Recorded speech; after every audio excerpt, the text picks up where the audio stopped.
Gracias por acompañarnos en esta sección de entrevistas de a las 8:45, hoy día jueves, y hoy vamos a conversar acerca de un tema, se llama Guatemala en la encrucijada.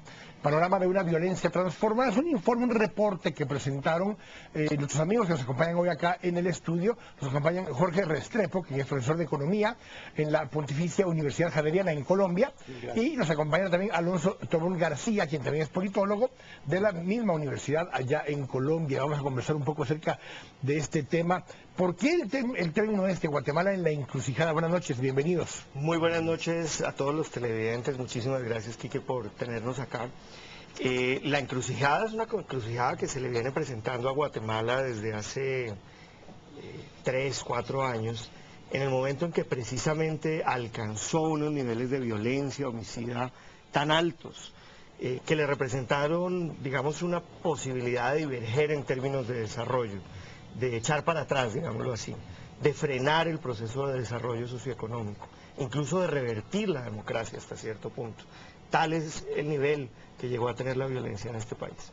Hay un punto de inflexión, digamos, hay un punto en que se llegó a ese punto máximo, pero para ir conversando un poco de este tema, Guatemala venía subiendo, de los años 96 al 99 venían descendiendo las cifras homicidas, del 99 hasta el año 2009, para efectos prácticos casi 10 años, vinieron aumentando las cifras de homicidios en Guatemala, y sin embargo en el 2009 se detiene ese proceso en finales del 2009 y empieza un proceso de disminución de las muertes violentas.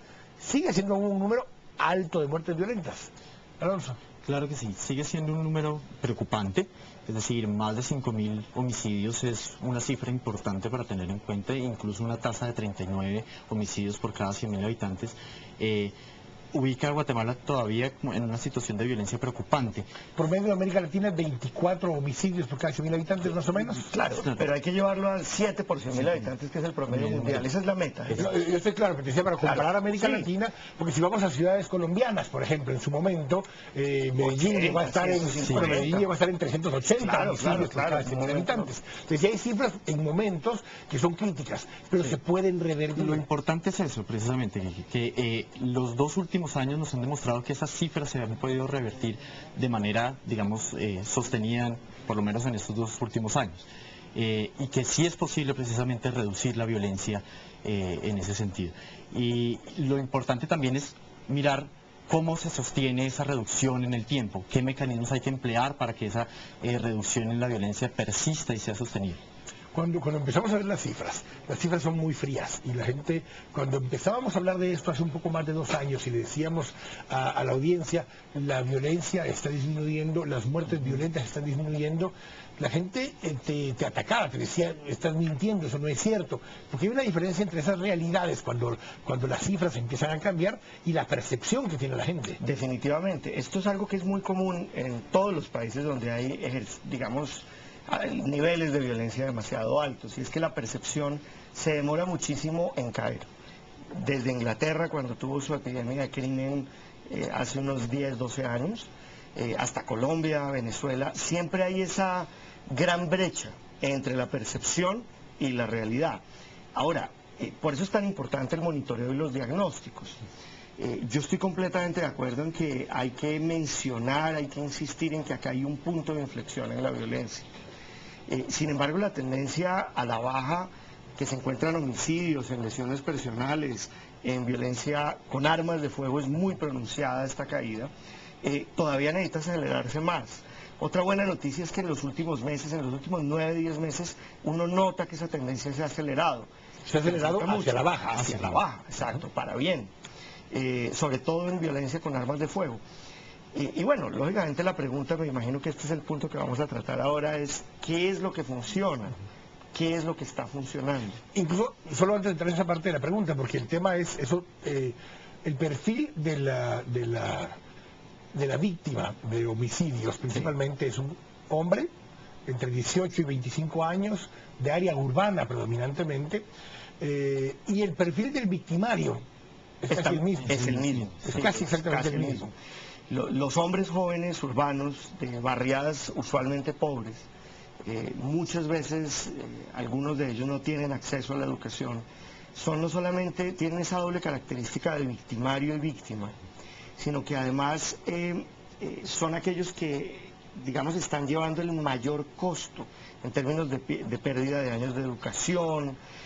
Ese es el punto esencial de la transformación de la violencia. La violencia se concentra en ellos, pero ellos se vuelven agentes de la violencia a nivel urbano, en las familias, en las casas.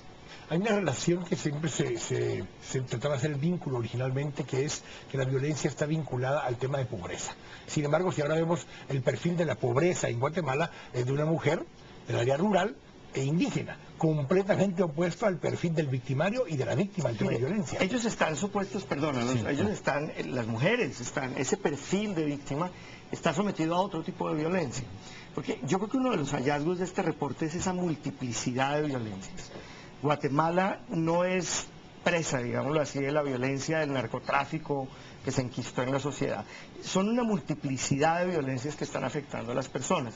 Lo más notorio es la violencia, y está bien que sea así, que afecta la vida y la integridad personal de cada quien. Que está muy territorializada, claro. También. Los diferentes tipos de violencia están muy territorializados. Y además son muy diversos a nivel regional. Entonces usted en el área rural tiene esa violencia que afecta principalmente a las mujeres, violencias por conflictos de tierras. Pero para volver al tema de la pobreza, eso es un factor de riesgo. Claro que lo es, porque los jóvenes hombres pobres son aquellos que tienen mayor vulnerabilidad de caer en esas situaciones de crimen organizado que los vuelve riesgo, pero no es un factor determinante y no es el único factor de riesgo. Sí, precisamente para complementar lo que está diciendo Jorge, no es el único factor y no es un factor directo asociar la violencia a la pobreza o a la inequidad. También existen otros factores como por ejemplo la falta de provisión de servicios de seguridad y justicia por parte del Estado, la eficacia precisamente en el acceso a esa justicia por parte de la población, o sea, la posibilidad que tiene la población para acceder a esos servicios es limitada, y eso permite que la violencia se enquiste precisamente en aquellas zonas en donde las organizaciones criminales prestan ese servicio de seguridad y justicia y de resolución de conflictos, violentamente. Y no solamente eso, sino que también permite que la ciudadanía misma utilice la violencia como un mecanismo para resolver los conflictos que se presentan entre los ciudadanos mismos. Empezando a evaluar entonces qué es lo que ha funcionado, qué es lo que ha sucedido. Aquí se ha hecho mucho, digamos, y esa es una muy buena noticia. Digamos, hay un capítulo del reporte, tal vez el más extenso, que con justicia hace referencia a las acciones que el Estado ha emprendido, el gobierno, el legislativo, la rama judicial, acciones que van desde programas como involucrar a los militares en la lucha contra el crimen y el narcotráfico, hasta la depuración de la cúpula de la policía, una reforma policial relativamente inconclusa, pero en camino, la ley de armas de fuego, tema muy importante, acciones de la sociedad civil para hacer más seguras las escuelas, las rutas de transporte público, los parques, una playa de iniciativas. ¿Qué funciona? Es muy difícil en este momento poder decir que hay digámoslo así, una bala de plata, es una buena analogía, para poder matar la violencia. Muy probablemente, y yo me atrevo a decir, lo que funciona es aquello que, en primer lugar, le pega a los profesionales de la violencia. Lograr sacar los profesionales de la violencia y sus instrumentos de las calles es lo primordial. Creo que lo segundo es tener buenos incentivos en todo el esquema de lucha contra el crimen.